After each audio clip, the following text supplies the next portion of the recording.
In some way, it is not right for people to be dead when they remain so much alive in other people's minds. And that need not depend on how they die, but more on how they lived, and who had had to pay the cost of how they lived. Many long years lie between him and the summers of his youth when he used to sketch from nature. Not now. Since then, painting has become a mystery, a function of his arms and hands in sweeping blows against the obvious. He claimed he really didn't know quite how he did it.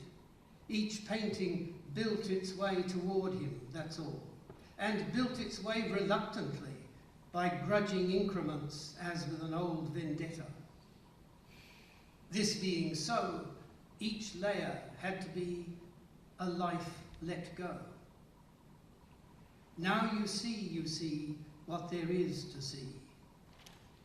He admired as much as was there to admire, which mainly meant the growing things, the people who had moved behind their faces. People became his subject, and the unfolding origami of a character as found in life. He laid them bare in sweeping arcs of cryptopathic line and colour freed from form.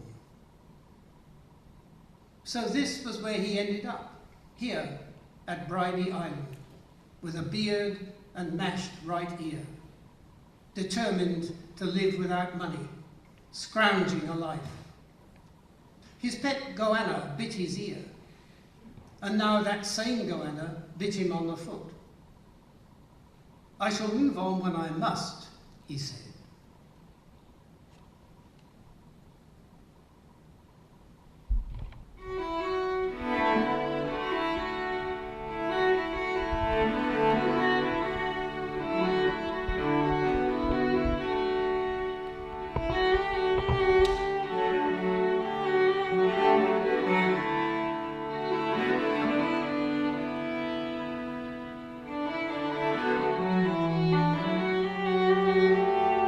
He was better, busily engrossed, detaching colour from form, gave him much the sort of pleasure he supposed some others got from their religion.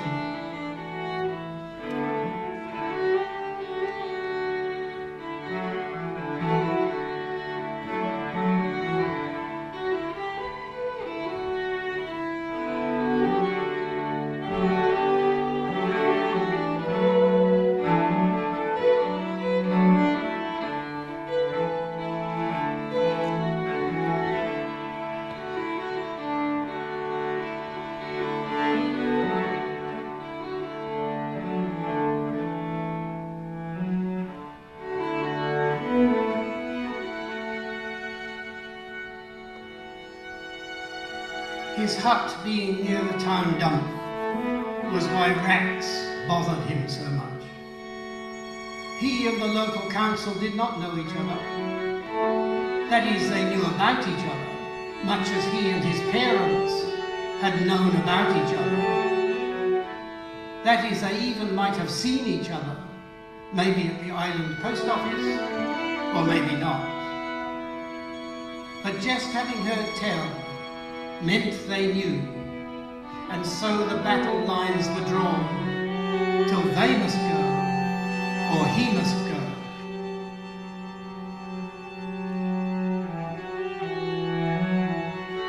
All the people knew it must be him.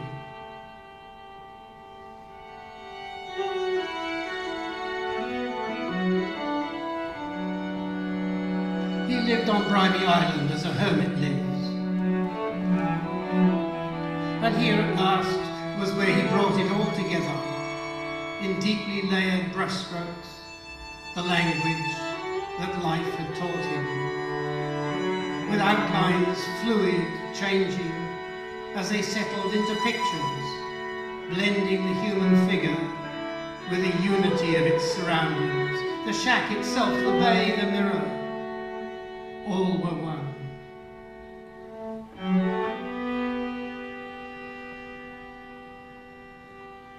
Painting, he said,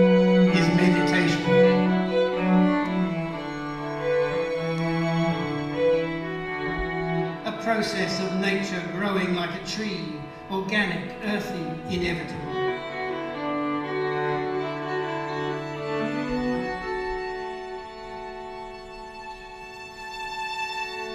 Figures and landscape appear, recede, ambiguous as solid forms, descriptive as an abstract.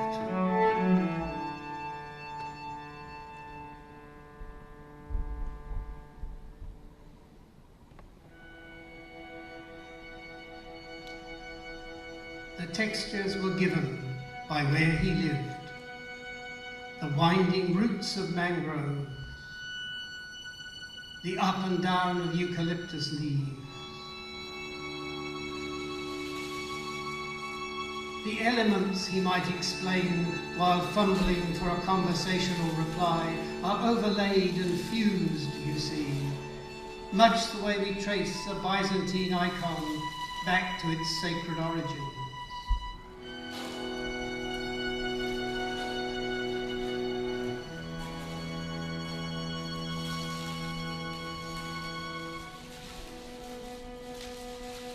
Oh, and as for London, last time I was there, he said, and his eyes were far away, everyone I knew was dead,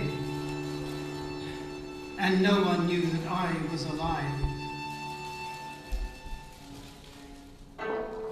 In conclusion, he might add, when minutes had elapsed, one can get terribly tired of tinned soup.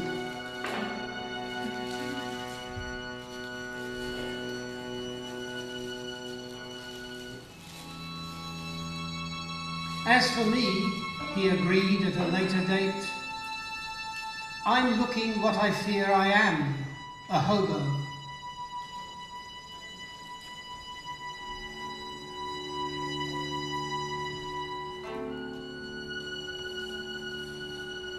I like a mess. I like to make a mess, then make something out of it. When the mess is your own, and you make something out of it, you end up with something totally you.